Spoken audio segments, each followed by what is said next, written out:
او دا صحابه په دین ډیر مین خلکو. عبدالرحمن ابن عوف رضی الله عنه ده د باره کې راځي وای دا حدیث اوریدا چې من اقال نادما یو سړی دی او د چانه یو سودا واغستله او دا اغستون کې په دې باندې پخیمانه دی په دې سودا باندې او بیت دې دکاندار لراوړله او دې تی واپس کړله وای اقال الله عنه عثراته يوم القيامه.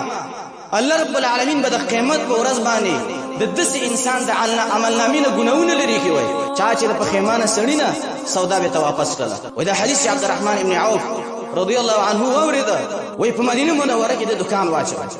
نن زمونږ مسلمانانو ګوره په دکان به دا بورډ لګولې چې ګوره خرڅ شوی شی به ته نه اخلو. د دین نه خبره داسې ولیکه چې خرڅ شوی شی به ته په خوشحالۍ باندې مونږ اخلو.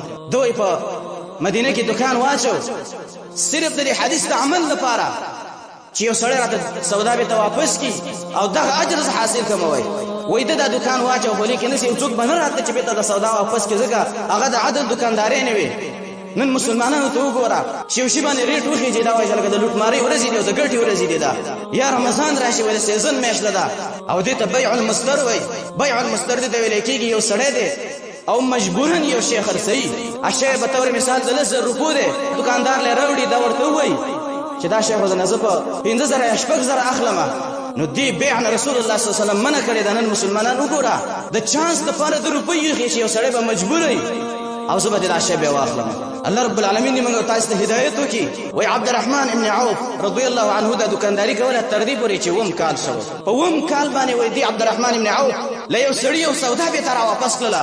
وای سودا یې تواغسل ویل چې الحمدلله پیسې اغله به تورګلې او دکان بند دکان ختم کچاو ته دا ولي. وای ما چې دا دکان اچلو صرف د دې لپاره چې په دغه حدیث باندې عمل وکما چې من اقال نادما اقال الله عنه عثراته يوم القيامه. چا چې د پخیمانه سړی نه سودا به ته واپس کړله الله رب العالمین به د عمل نامې نه د قیامت ورځ د ګناونه لري کی.